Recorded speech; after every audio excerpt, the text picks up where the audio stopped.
Welcome to the DFS pregame show here on RotoGrinders. I'm Jordan Cooper, a.k.a. Blender Ed, Blender HD, if you want to follow me on Twitter. And it's Tuesday, February 28th, and we'll be talking a little bit about late swap today. Get your questions in. If you want to talk about late swap, feel free to type it in the YouTube chat. I'm always welcome, the people that are here live if they have follow-up questions. So hit that thumbs up button. You know how much I like the like button, the subscribe button, the notification bell. Click on a lot of stuff on the screen. It helps us out. And send in your questions at theoryofdfs.com. That's how this show works, pretty much. You have questions, I have answers. You send them in, and we talk about them. And most of this stuff, almost all of this stuff, is in the Theory of Daily Fantasy Sports. Either the first Fundamentals Masterclass, how to think like a professional DFS player, that's 15 hours long, or continued in more detail in the Theory of DFS for advanced players, which comes with James McCool's custom Excel tools, and that's a 6-hour, 10-chapter audio course with the tools. If you put them together, 21 hours of audio and the tools, and a RotoGrinder subscription, that's all you need. That's pretty much that's all I need in order to play DFS profitably in a skillful manner. But here on the show, we cover topics in an unstructured way. You send them in, and I answer them. And if we go over things over and over again, then so be it. So I did get a question because we talked a little bit about late swap yesterday. I know that typically on Mondays with James, we talk about just a range of things, just whatever happens to be around. FanDuel screwing up their pricing, stuff like that. The conspiracy theories, the village idiots yesterday. So I got a question in from Dave, from DeFi. I believe DFIC is in the chat. I believe it's DFIC, right? Makes sense. It kind of makes sense with his email.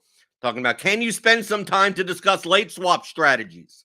For instance, in large field GPPs, what should you do with lineups that are 50% completed and are performing poorly? Should you swap out for higher ceiling, lower projection? If they're performing well, do you use the inverse to be more conservative? So I'm going to reply back to Dave saying that we're covering it on today's show and tomorrow's show.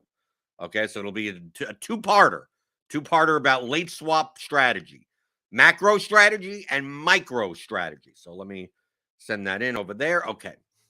You have to understand, I talked about this before in a previous show. Go back maybe 2 months, or whatever. Look for the show that they're titled now, so you'd find them. So you're looking for the show. The two shows, I believe, is profit distribution and GPPs, as well as nut advantage and range advantage. So if you go back to those shows, much of what I'm going to be covering the next 2 days are in those episodes. But I'll obviously take further questions about it. Late swap strategy is very, very, all of DFS playing, especially in GPPs, is understanding where the money lies, where the equity lies. It's a game of equity. Okay? So like I use my little sketch pad here, right? Which is it's horrible, but we'll have to deal with it about where the equity lies in contests. Because that's where you should, from the start, from 0% finished, right? When you're making your lineups, slate hasn't started. If you're playing a GPP, where's all the money? All the money is towards the top, right? We see here, this is a bare basic distribution graph of equity for like a large field GPP, okay? Which means like what percentile outcome is what percentile lineup is on the bottom. So 0 would be the winner. Top 1%, top 5%, top 10%, top 15%, top 20, top 25. Depending on the contest, sometimes, they pay top 22%, top 25%, somewhere around there. And then everything underneath that, you get nothing. You get 0. You get nada, nothing. This is called a progressive payout graph. So, most GPPs are progressive in some fashion, depending on how top heavy it is. So you see here, where does most of the equity lie? Like between the 0 and 1, right? So we can see here, like if 1 goes up to maybe 20x or 10x even, like maybe like over here, like in the 10x range, right? So if you're getting in the top 1%, you're going to 10x your money. If it's a $5 contest, you get $50, like if you come in the top 1% of lineups. Now, obviously, in a 50,000 entry contest, top 1% is like 500 lineups, right? So you come in 500th place, you'll get 10x your money or something. Sometimes, I'm giving just an example here. Once you get up to like the top 250 or top 100, then you get up to like 20x, right? And then it gets progressively higher and higher, like a hockey stick. Once you get from 500th to 100, like the difference between 500th place and 250th place is not that much different, right? Maybe 10x to 15x. From 100th place to 75th place there's not that much difference. You go from 15x to maybe 20x. And then when you go from like 50th place to 25th place, like you almost like double. You go from like 25x to 50x. And then when you go from 20th place to 15th place, you jump up even higher. And from 15th to 10th, you jump up even higher. Then from 10th to 9th, from 9th to 8th, from 8th, like 10th place, a lot of times is only like 1% of first place. Right? So going from 10th place to first place is a lot. Going from 10th to 4th place is a lot. Going from 5th to 4th place is a lot. But going from 500th place to 499th place doesn't mean much, right? Doesn't mean much at all. So all of this equity is in this, like, pretty much the top 1%, right? Now in the top 5%, if you come in the top 5%, maybe you're 3xing or 5xing your money, right? Maybe you're over here. Maybe you're somewhere over here in the 5th percentile. In the 10th percentile, maybe you're 3xing your money, right? Maybe 2.5xing, something like that. And then once you get to the 25th place, you're like 1.5xing. Once you get to like the 15th to 20th, now you're just 2xing.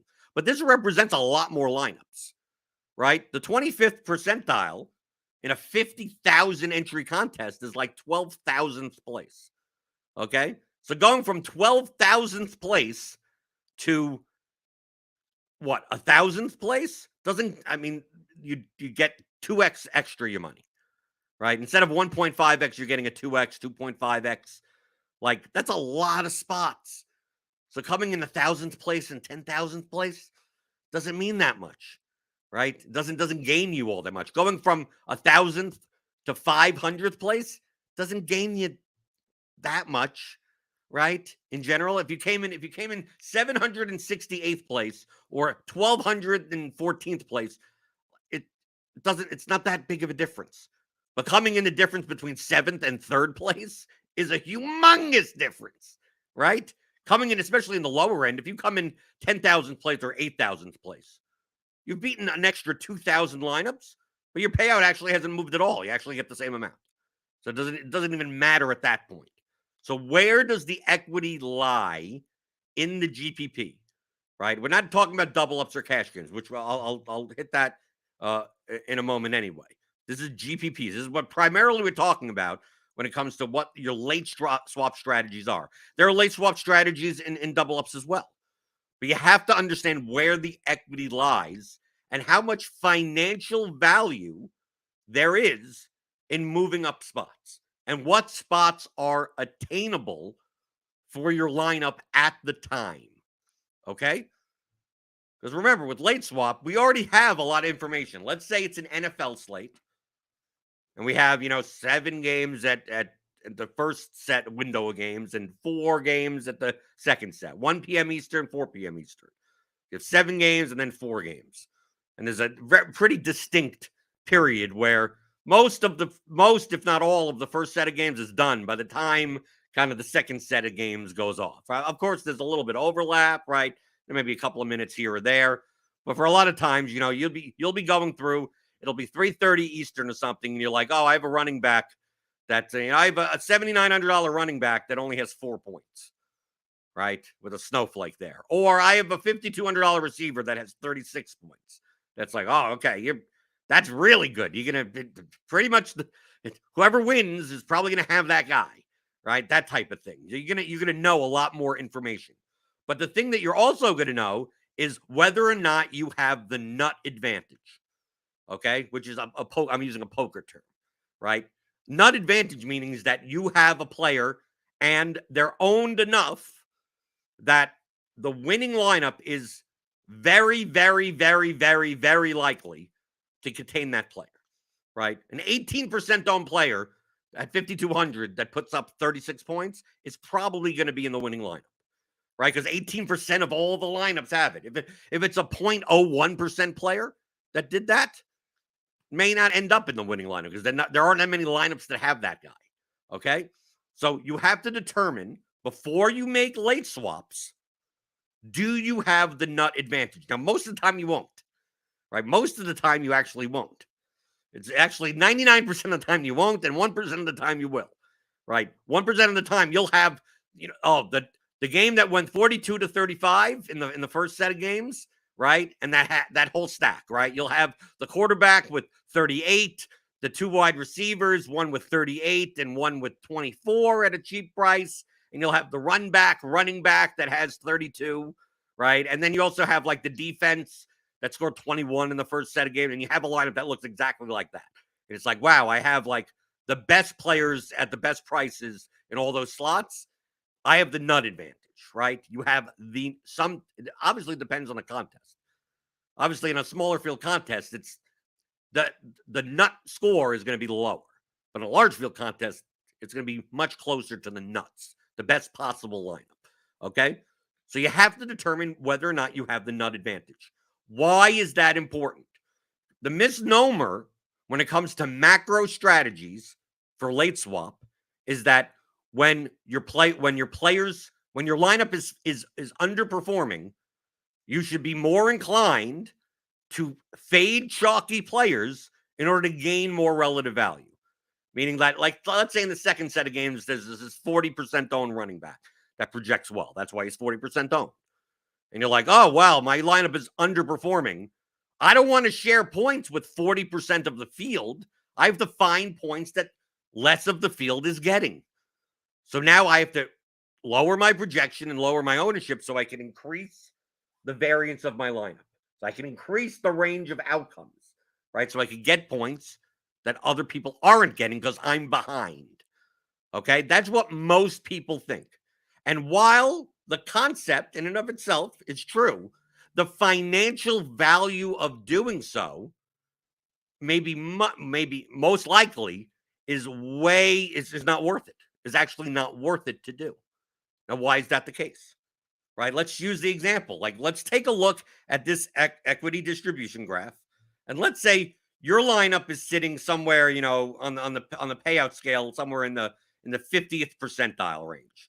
You're underperforming. Your lineup, you have a decent amount of points, but you believe you're like 15 points below the cash line, right? Adjusted for PMR, right?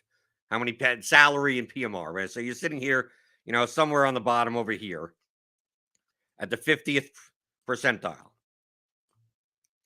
You don't have like the 36 pointer, $5,200 wide receiver. You don't have that guy. You don't have the defense. There's an 8% owned defense that put up 21 points. You don't have that guy either, right? And let's say that there was some cheap tight end that had 2 touchdowns. So some 3K tight end with like 19 points. Like these are the guys that are more likely to be in the winning lineup.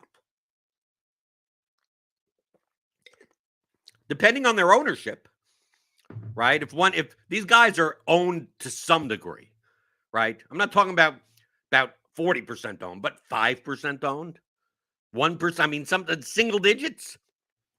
If those are the players that you need to have the nut advantage, and you don't have them, do you have any shot at like a top 1% finish? Probably not. We have a $5,200 wide receiver that's 18% owned that put up 1 million points or whatever. 36 points. We're using that as an example. So 18% of the field has those points. Then you have like 5% of the field that has whatever, there's some running back has 30 points and they're 5% owned or something like that. So what's the overlap of the 18% of one and 5% of the other? Right? Multiply it. Right? Let's say it's 20% of one and 10% of the other. Well, that's 2% of lineups that have both players. That estimate that you would have both players. So how many players nut-wise would be in those lineups. How many of those lineups are there? If it's more than 1% of the lineups in the contest, like, you have no shot at you have no shot. You have a very limited shot. I don't want to say no shot, but you have very limited shot at coming in the top 1%. Look at where all the equity is. All the equity's there, right? So you have no shot, right? If we say that the top 1% pays at like 10x, and you have no shot at that. So all that equity's gone. You can't get that equity. Or it's very unlikely you can. Now, let's say, can you even get in the top 5%? Top 5% is like a 5x payout. You may not even be able to get there. Like, dude, you have to find like some really low on players that like put up absurd points in order to even get in the top 5%. Can you even get in the top 10%? Let's say the top 10%. If you get in the upper 10%, that's like a 2x, 3x type of payout. It may be tough to even get there. That's unlikely you're not even getting there. So the only spots that you have any type of real decent enough chance is in like the 10th to 25th% range. And at that point, doesn't matter if it's 10th or it's the 25th. At the 25th percentile, you just get under the cash line. In the cash line, it's 1.5x. The next like 3,000 lineups don't do you any different. Like, it's still going to be 1.5x until you get to the 2x, like in the top like 17th percentile. So it's like the equity differences between coming in the top 25% and the top 10%. Is there, how much financial value is there to that? Because you don't have the nut advantage, your goal is to I just want to get inside the line. That's it. Right? I just need enough relative value to get inside the line. All this equity up here is gone, Tim. It's gone. Don't worry about it. So many people in GPPs at this point start just removing, like, oh, I got this chalky running back and I got this chalky wide receiver one off. Garrett Wilson is going to be 24% owned, because in GPP, the ownership is going to be lower than in cash games. And we'll get into that. Garrett Wilson is 24% owned, and Derrick Henry is 38% owned. And I got to find a way to make up, 15 points or something on average based on how my lineup is performing. But the question is, do you? Do you need to make up those points? Because understand that if Garrett Wilson is, let's say, 25% owned, well, 75% of the lineups don't have him, right? If Derrick Henry is 40% owned, that means 60% of the lineups don't have him. How far behind are you? If you're currently performing in around the 50th percentile of your contest, and you just need to get to the 20th, you need to make up enough points to get to the 25th percentile. Okay? So how much ownership, right? Derrick Henry is 40% owned. Garrett Wilson is 25% owned. Okay? So now, obviously, if Derrick Henry does extremely well, right, 40% of the lineups will pass you if you don't have him. 25% of the lineups with Garrett Wilson or whatever the wide receiver that's, chalky, will pass you. But if they dud, right, those lineups will start going back and you'll start going forward. But how much forward do you need to get? If Derrick Henry and Garrett Wilson project way better than other players at their position, and you still have like 2 or 3 spots left in your lineup, maybe it's more worthwhile to get different in the other. Let's say you have a wide receiver that's 10% owned, that projects to be 10% owned, and there's another wide receiver that only has like a half a point lower projection, but is projected to be 5% owned.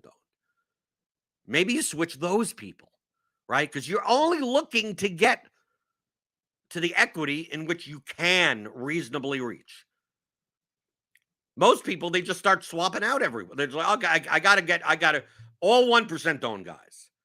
It's like, okay, if everything goes if you swap to all, if you have 4 spots in your lineup, and you swap to all 1% owned guys, if all the 1% owned guys do extremely well, and the chalk to Derrick Henry and Garrett Wilson or whatever do poorly, Great. You got to the 10th. Right. You're going to 2.5x to 3x your money.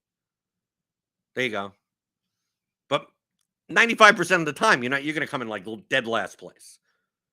Like your range of outcomes is not that wide when it comes to an equity distribution standpoint. And obviously, those 1% old guys, that they put up 100. I mean, they put up something stupid that's unrealistic. So if you're sitting in this zone, it may be more beneficial to actually stick with the chalky players, the chalky, quote unquote chalky. I'm not talking about 90% owned players. We'll when we come to cash games, we'll talk about that. But let's say now you're really underperforming. Let's say you're down here, right? And 90th, right? You have multiple snowflakes in your lineup, right? You got a $7,900 running back with 2 points. You got a wide receiver that got injured, right? A 7K wide receiver. Keenan Allen got injured. And they're lower owned, right? You have an 8% Keenan Allen with 1. You have Dalvin Cook at 7% with a 4, right? And some 30%, 30% owned guys both did well. So you now have all these lineups that are ahead of you. So now you're sitting all the way back here in like 90th, the 90th percentile. The same thing applies. It's like there's no way. There's very, very, very, very, very, blue moon. Something really weird happens for you to get in the top 1%. Get in the top 5%. Get in the top 10%. Dude, you're a big underdog to even get in the money at all. I mean, just at all. Because you're so far behind, like, let's say you just plugged in the chalkiest, highest projected players, and they did well. Maybe you only reached, like, the 40th percentile, and you don't make any money, right? So now, since you're so far behind, maybe now at this point, now you're like, it's Hail Mary time. I'm going to replace the high projected, high owned guys, and I have to get even lower and lower. Now I need to go with these 1% owned guys and change everything I can, because your goal is still to just get in the top 25%. So when you're that far behind, then now you're in the situation where you can't play chalky. You have to lower your projection. Your range of outcomes has to get even wider, because you need to reach here. When you're in the 90th percentile, you have what? 65 percentile to go, right? So you have to make up like 65% of ownership. You have to remove it. But when you're in like the 50th, the 40th, I mean, I see people that are like performing at like the 35th percentile, right? Currently at like heading into the 4 o'clock games, and they're looking to remove. They're going, oh, I need to fade all the chalk and everything like that. And I'm like, why are you doing that? It's like, well, I need to make up these points in order for me to do well. It's like, you're not going to do well. So your goal is to just min cash. That's it. So if I told you that there was no shot for you to get anything other than 1.5x, there's no shot. It doesn't matter how many points you score. Whether you score 300 more points or 2, or whatever the amount of points is, the best you could do is 1.5x. You'd say, it's like, okay, well, I don't need all 1% players. I mean, I need enough relative value now just to get to this line. So maybe you're not fading all the chalky players. And so many people at this point, they start they overcompensate because they're looking to get to the top spots. They're like, how can I win the GPP? Well, I can't win it when 40% of people have Derrick Henry. I can't win it when 25% have Garrett Wilson. I can't win. It's like, no, you can't win it at all. You don't have the nut advantage. Like, you don't even have players. Like, you have none of the players that are more likely to be in the winning lineup. The game that went for 80 points, you don't have any of, right? You didn't stack that game, right? So, like, there's 3 or 4 players that are more likely to be in the winning line. You have none of them. So who cares? Who cares about the top 1%, top 5%, top 10%? All you care about is min cashing at this point, because the difference between min cashing and coming in the top 10% is what? 1.5x to 3x. You're not going to gain that much financial value from the difference between there. So as a macro strategy in GPP, most of the time, you're going to be in this like just out of the money type of range, not like absurdly behind. But most of the time, you'd be better off decreasing your range rather than increasing it. Well, most people do the opposite. Be much better off to maximize your probability of cashing, of just min cashing. And that may, depending on how owned the players are, it may involve you fading a chalk player. But many of the times it won't. That's why we'll talk tomorrow about micro strategy. And we'll talk about what those ownership differences are. But in general, in NFL, especially large field GPP, the ownership is fairly inefficient. The guy that's 28% owned probably should have been 40% owned.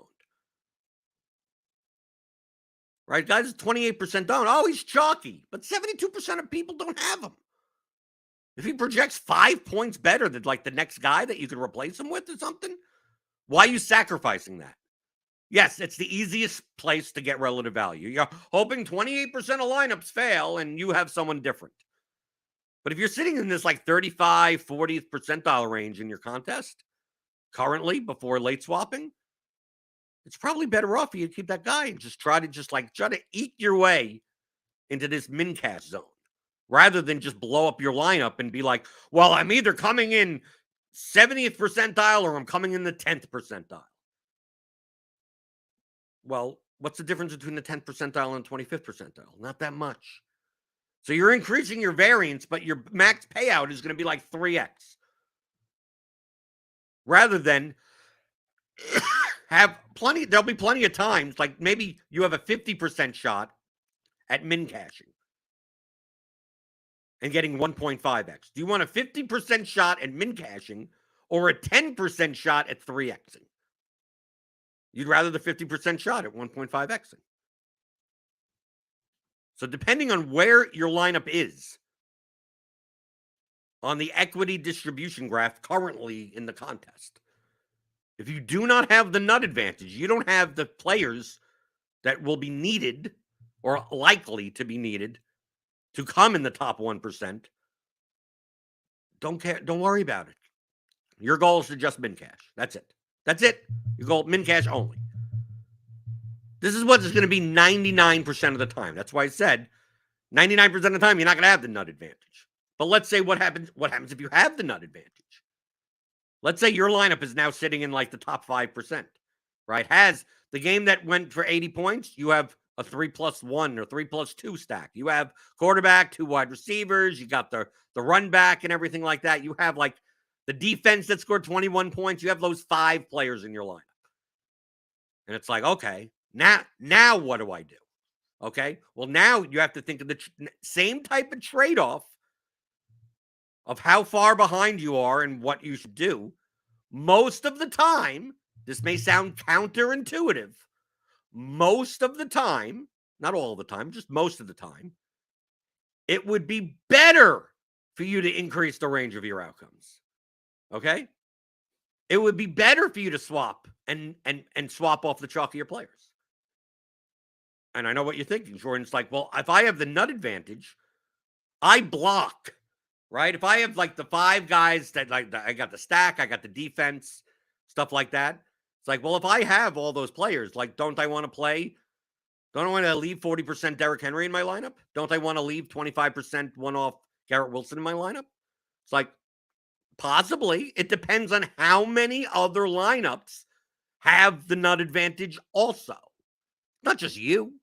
If you were the only one with the nut advantage, if you were the only one that had like the 5 guys that you'll need to win, and you're the only lineup, yeah, then you're blocking. Then, yeah, sure, you can block all of that.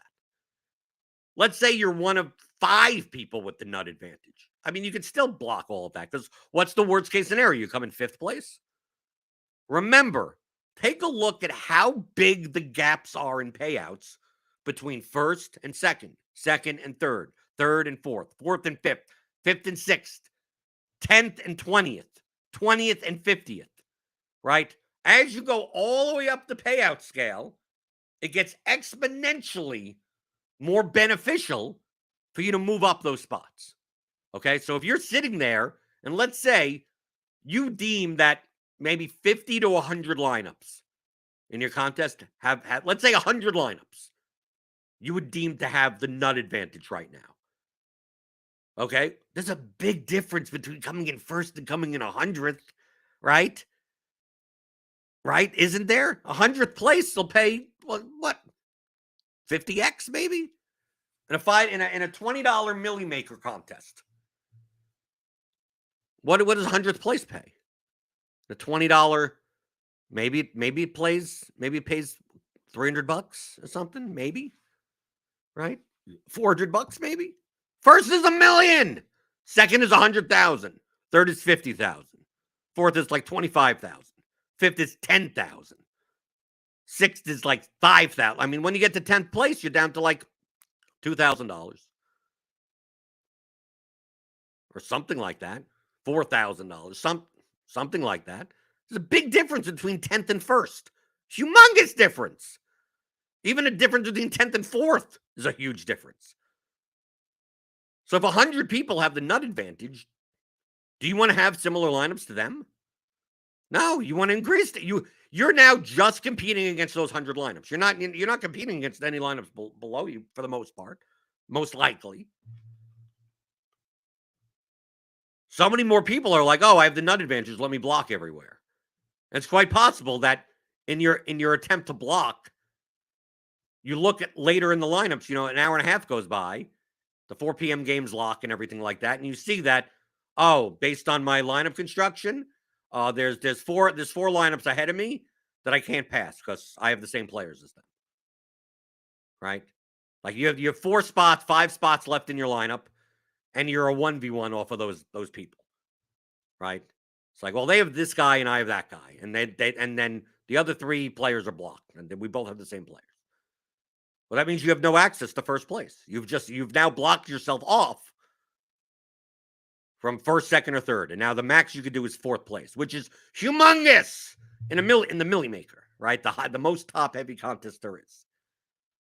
Right? So your choice of trying to block everyone behind you from underneath 100th place put you in a position where the highest equity you could get is 4th place and not first, even though there's $1 million at first place. Now, does that mean, I'm going to switch out all these guys to 1% on players? No, you're not going to lower your projection to that extent. But you're going to find a way to get different enough, especially when most of your opponents are going to block, especially exploitatively, that your opponents are more likely to block. If there's 100 lineups with the nut advantage, 99 of your opponents are more likely to think in the terms of, I'm going to switch. I had Austin Eckler at 10% in my lineup, but I'm going to switch out to Derrick Henry at 40% because I got the nut advantage. So I'm going to switch out to Derrick Henry. Instead of I had Garrett, I originally had Josh Palmer at 4% in my lineup at the same price. I'm going to play Garrett Wilson now because I have the nut advantage. A lot of your opponents will be doing that. Well, do you want to share those points between the 100 people that have the nut advantage? Well, I don't, because the value of coming in first versus coming in 5th is so much bigger. But you have to have the balls, right? You're making a much higher EV decision, especially exploitatively, because your opponents most likely are making the negative EV decision on top of it. So it's much more valuable at that point to swap. Much more valuable. Are you getting 1% on players? No, you're just lowering your median projection enough and getting your lineups combinatorically different than the 100 lineups that you're competing against. And you have to understand that the likelihood of you coming in 100th place versus 10th place has gone up. Like, you're decreasing the likelihood of you coming in 10th place. But you're increasing the likelihood of you coming in first place. And where is all the equity? All the equity is towards the top. Right? If you had twice as better shot at coming in 5th place than in 10th place, you'd take it immediately, even though that means you're more likely to come in 100th place. The higher EDV decision would be to swap and try to be as unblocked as possible. It sounds counterintuitive. From a mathematical standpoint, it makes absolute sense. And that's what people get wrong. They do the opposites on both ends of the spectrum. The only time you could do the extreme is when you're in extreme scenarios. So when you have the nut advantage and you're the only one with the nut. Yes, if you're the only one that has the nut advantage, yeah, block all you want. Even if you're in the top on one of 5, like if there are very few people, if you have the stat, if that 80-point game was barely owned, right? It's a game that had a 37 total and now went for 80. And you have the 1% owned quarterback, the 2% owned wide receivers, and the 5% owned run back or something like that. It's like, and then the one-off defense is 2% owned. Like combinatorically, how many lineups have that combination? Like not many, not many, right? At that point, that's a very extreme example. Yeah, block all you want. How many lineups have that nut advantage? Not many at all. I mean, not many at all. So yeah, block all you want. Yeah, just jam in the highest projected, highest owned players and block as many people as possible, right?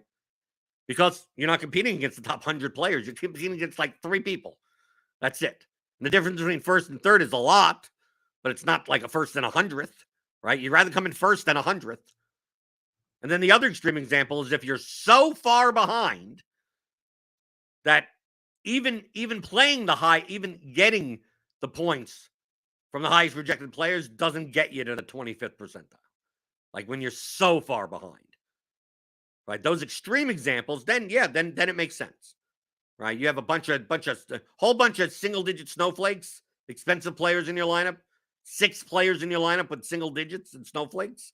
And you got 3 spots left, 2 spots, worth whatever, many spots. Yeah, at that point, maybe you're taking out 40% on Derrick Henry. Yeah, at that point, yeah. Well, most of the times in those extreme, you're not going to be in those extreme spots. Most of the time, you're sitting there going, should I late swap or should I not late swap? And you're going to be in these zones where it's like you're just out of you're 10 points behind. You're 15 points behind. Or you have some version of the nut advantage. You're like, yeah, it's likely 3 or 4 out of these 5 players are going to be in the winning lineup, but maybe not all of them. So as long as you have like 3 of them, it's like, okay, you could consider yourself somewhat nutted in that spot. And then it's a matter of how much should I swap? Should I not swap? That would be the micro stuff. Right now, we're just talking about macro strategy, just getting that right. Most people swap without realizing where the equity lies in their contests. And they just assume that, if I'm performing badly, I'm just going to completely blow up my lineup and try to gain as much relative value as possible without realizing how little financial value that has. It doesn't have much financial value. You're not going to win. You're not winning first. You have no nut. You don't have the nuts. You don't have anywhere close to the nuts. And in these high, top-heavy payout progressive contests, like you need to have close to the nut advantage to even be in the top 1% of lineups. If you're not in the top 1% of lineups, the difference between coming in the 98th percentile and the 75th percentile doesn't matter that much, right? In the grand scheme of things, so your profit doesn't come from that. Your profit comes in from top 1% finishes. So why are you aiming for that? You can't get there. You can't realistically get there. Just go for a min cash. And a lot of times, depending on the ownership of the players, which we'll talk about tomorrow, that's part of the micro strategy. How does the ownership of the players affect whether or not you should swap or not? And that's why we'll also talk about cash contests. Because in cash contests, it's actually the reverse. The reverse. When you're in this zone in cash, if you're in a double up and you're like, I'm like 8 points behind, it's so much more advantageous to swap out as much as you can. Right? Obviously, if you're way, way behind, like it's very hard for you to do anything, but I mean, you'd obviously be swapping a lot. But when you're like very close, it's actually more beneficial. You shouldn't be thinking in terms of keeping Derrick Henry. You should be eliminating those people as much as possible. And the reason for that is because the ownership differences between GPPs and double ups. And also the fact in double ups, it's not progressive. Right? When you're playing a double up, the equity distribution is just one straight line to like the 45th percentile. Whether or not you come in first, top 1%, top 45%, doesn't matter. But the ownership differences of the players is much more dramatic. In this GPP, Derrick Henry maybe 40% owned. But in your cash games, in double ups, maybe he's 90% owned. There's a very big difference on how to make up relative value when a guy is 40% owned versus 90% owned. 90% of the lineups have this player. They're high projected. It's like, okay, you're sitting, 15 points behind. 90% of the players have that. It's like if you keep Derrick Henry in the lineup and he scores 40 points, you've barely moved. You've moved 10 percentage points, right? Because 10% of the field doesn't have him. So if Derrick Henry puts up a ceiling score, you went from the 50th percentile to the 40th percentile. You still didn't cash, right? You still didn't cash. But in a GPP, if Derrick Henry is 40% owned, that means 60% of the lineups don't have him. So you get to move up further.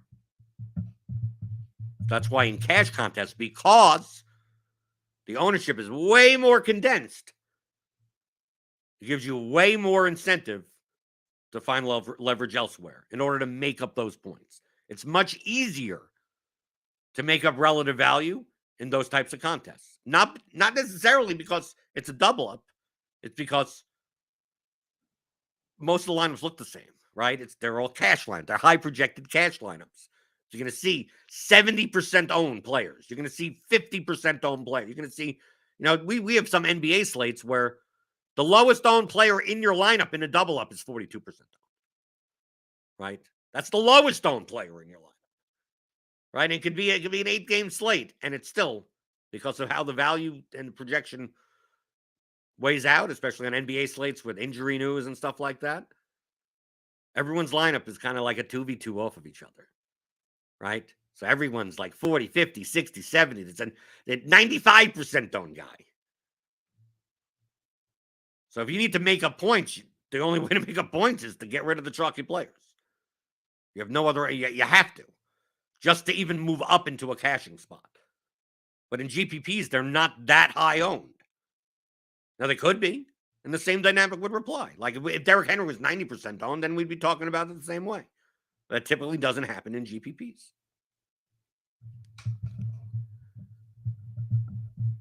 Daniel Hutchings says, I suspect there's an inflection point for lineups that are doing okay, but have no win equity. The better ones should jam chalk, but at a certain point down the distribution, they need aggressive swaps. Yeah, it's figuring out where that point is. That's why I use kind of more of an extreme example of like lineups that are way down here and lineups that are like, oh, close enough to the cash line, right? You have to judge that for yourself, right? It's going to be very hard. Especially like during NBA, it's so many games are going on at the same time. And well, now you got a 9 o'clock game coming up. Now you got a 9:30 game coming up. Much harder. That's why I use the NFL as an example. Because it's typically two very distinct time periods where a bunch of games are over and then a bunch of new games start. So like NBA is tough. You have to judge it at the time. How far behind am I? How owned are the players that I have that project well versus ones that don't project well? But I consider that to be the micro strategy. But from a macro standpoint, if you just simply think before you do anything, just drill into your head, where does the equity lie in my contest? And in GPPs, it's almost always going to be the top 1%. Then look at your lineup and go, do I have a shot at the top 1%? Most of the time, it's going to be no. Right? But you're going to ask that. Do I have a shot at the top 1%? You go, no. Okay. So then I don't have to worry about that. Where's the cash line? How do I maximize my shot at just getting to the cash line? This chalky player, how chalky are they? The difference between a 90% owned player and a 20% owned player, even though they're higher owned. And then you could decide your swaps from there, and that's what we'll talk about tomorrow. Paul Adair says, it sounds so simple hearing it now. Just need a little birdie to tell me this during the slate. This doesn't mean that it's guaranteed to work out or anything like that. It's just that there are a lot of times where you're somewhat behind the cash line in GPP that you swapped out way too aggressively. You still gotten there, but you didn't need to. Doesn't mean you don't late swap at all. I'm not saying that you just, stand pat and who cares.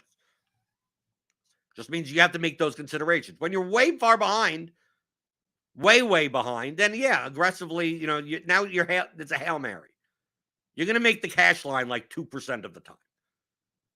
Right? You're going to swap all you want and miss 98% of the time. But there may have been plenty of times where you've swapped in this range where you're like 8-10 points behind or something. You've swapped aggressively and you've gotten there 30% of the time. But it turns out that if you didn't swap as aggressively, you would have gotten there 40% of the time. Right? That you made up those points and it's like, oh yeah, okay, I saved. You swap aggressively and next thing you know, like, oh, I'm inside the cash line by 12 points. Great. Late swap for me. I did great, right? I rescued myself. I was a bit behind and now I'm 12 points inside the cash line. Well, it's quite possible you could have gotten like 4 points inside the cash line with much less aggressive swaps. And you know the difference between where you cashed with your aggressive swap versus where you cashed with the less aggressive swap? The same amount, same 1.5x. It wouldn't have mattered. But it turns out, by being a little bit less aggressive, you actually increase your chances of cashing. And if you can increase your chances of cashing by 10% on average on every lineup in that zone on every slate, if you play regularly and you're playing, multiple lineups, maybe not a 150, but multiple lineups, and you're playing every day, the difference of like that 10%, I mean, that could end up being $2 or $3 grand by the end of the year, $5 grand at the end of the year. Just that difference, that 10% difference could be an extra $3 to $5 grand. Could be. Just in that. Isn't that money that you want? It's money that I want. It adds up over time. It doesn't seem like, oh yeah, well, I rescued. I had 10 lineups that were behind out of my 20 lineups, I had 10 lineups that were behind. And I rescued 3 out of the 10. Right? The other 7 I couldn't get to. Versus only saving 2 of them. Right? One extra lineup, saving it. Well, that's a swing, right? If it's at, let's say, a $15 lineup, and instead of losing 15, you gain 22.50, right? 1.5x. Imagine doing that every day, right? What's the swing of let's even do the math. Let's say it's a $15 lineup, and you rescued to min cash one extra per day for, let's say, you play 300 days, 300 slates. Let's just use that as an example. So what's the gap between 22.50 and 15? Right? That's 37.50 difference. Okay? So instead of losing $4,500, right? A $15 lineup 300 times is $4,500.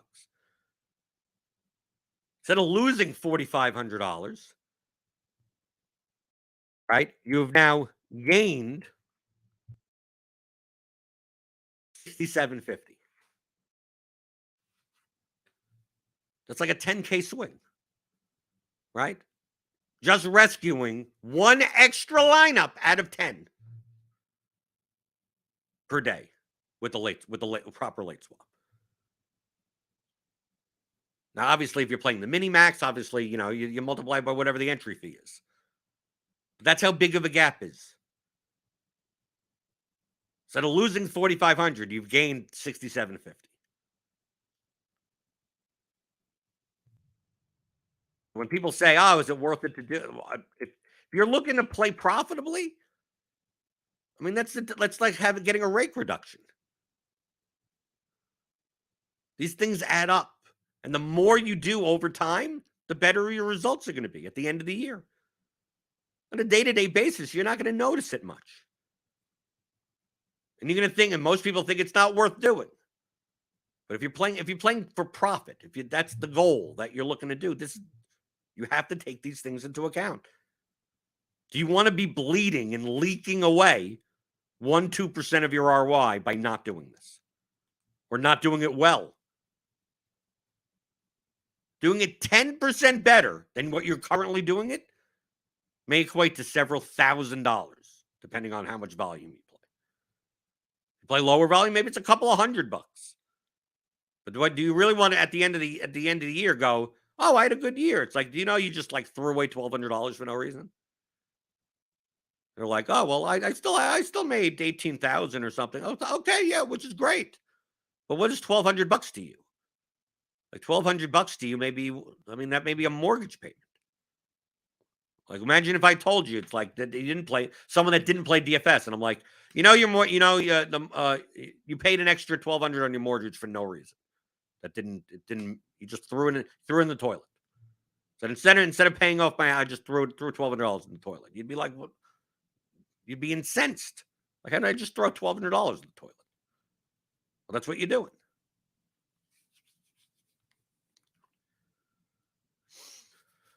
Okay. ANS Comedy says, how do you look at swaps and head-to-head? Yeah, we'll talk about cash game stuff tomorrow. The micro strategy. Because head-to-heads, remember, where's the equity distribution? Think the same exact thing. Where's the equity? What does the equity distribution graph look like for a head-to-head? This is what I mean by when I teach concepts. You should be able to apply exactly this concept to any contest you play. Well, how about a head-to-head? Well, what does a head-to-head look like? What's the 50th percentile? There's only 2 percentiles, right? Either you come in the top 50th percentile or the bottom 50th percentile, right? There's only 2 lineups. You either win or you lose, right? So you're trying to maximize where the equity is. And the difference with coming in, well, there's no first, or there's only first. There's no other payout spot. Your goal is to beat out the other guy by just 1 point. How do you maximize your opportunities to do that, late swap-wise? The thing about head-to-head is that if you can predict what they have, you know where you are blocked. So let's say you're way behind. You should be more inclined to remove and have share as few points as possible. But that's not that common. A lot of times you're just somewhat behind. Let's say that's you have a 10-player lineup, and at the 1 p.m. games, both of you have 5 players. Whatever, it doesn't matter what it is. 5 players going. At the end of the 1 p.m. games, you're down by 5 points. You both still have 5 players left to go. Would you? You don't want to have the same 5 players. If you have the same exact 5 players, you'll lose automatically, right? Because you can't gain any points because all the points are shared. If you knew that you had a perfect 5v5, like you were sharing all 5 players, how many players would you swap out? Would you rather have a 1v1, a 2v2, a 3v3, a 4v4, or a 5v5? Well, that would be determined by how far behind you are. You're down by 50 points, you want a 5v5, right? You're not going to be able to make up 50 points probably with 1 player, right? A 1v1. This guy has 0 and you have 50. Right? This guy puts up 4.8 and you put up 54.8. It's unlikely you'll be able to make up 50 points with 1 player. So in that extreme where you're down by that much, you should be more inclined to play as few players shared as possible. If you're only down by 4 points, do you have to play all 5 different players? No. You can't play the same 5 players, but a 1v1 could do it. That's the same type of a session you'd make for a double up, for a GPP, for anything. This concept applies no matter what contest you're playing. But we'll talk about those type of micro decisions, and it depends on the ownership of the players in your contest. Obviously, in head-to-heads, either a player is 100% owned or 50% owned or 0% owned. Just because it's a head-to-head doesn't mean that these concepts don't apply. It's just a very extreme version of a double-up or a 50-50. It's very extreme. It's the same thing as playing a 10-man 50-50 where the top 5 pay. This is a two-man 50-50, but the top one pays. It's the same concept. Okie doke. We just got word LaMelo Ball is to miss the rest of the season. So take him out of your lineups. I don't know. Are they even playing tonight? I have no idea. If you have any questions, more questions about late swap in particular, get them in before tomorrow. So I'll be going over MicroStrategy tomorrow for late swap. And obviously, if you have questions about late swap, you can always send them in. Just may not come back around to this for a little bit. But, this show is guided by your questions. So send them in. Questions@theoryofdfs.com. And I talk about this type of stuff exactly in the Theory of Daily Fantasy Sports, in the courses. So go to theoryofdfs.com and pick them up. And you can go through everything. You can go through everything in a nice structured way, like you're going through a seminar. Or you can tune into this show where I hop around and answer stuff and talk about topics depending on your feedback. Some of the best feedback is the thumbs up button. So if you like the show, hit the like button, hit the subscribe button, hit the notification bell to know whenever we go live. We got basketball game. We got content today. We got BGA stuff going on. We're back in the swing of things, right? The NBA's back. Baseball's coming back in about a month. Tons of stuff going on the channel. So subscribe to the RotoGrinders YouTube channel. Subscribe to the Scores and Odds YouTube channel for all your betting needs. And I'll see you guys tomorrow. We'll talk a little bit more detailed about this, the MicroStrategy with late swap. But I hope this gives you a little bit more insight on what you should be thinking about, right, from a macro standpoint when you do make late swaps. And I hope that's beneficial, as long as you're not late swapping over me and you're blocking in. You come in first and I come in second. And we'll play the little cat and mouse game. Are you going to block? Am I going to block? But that's a little bit more of the micro stuff. And we'll talk about that tomorrow, because I'm here answering your DFS strategy questions at what is it? 11 o'clock Eastern? Yeah, 11 o'clock Eastern. Monday through Friday on the DFS pregame show on RotoGrinders.com.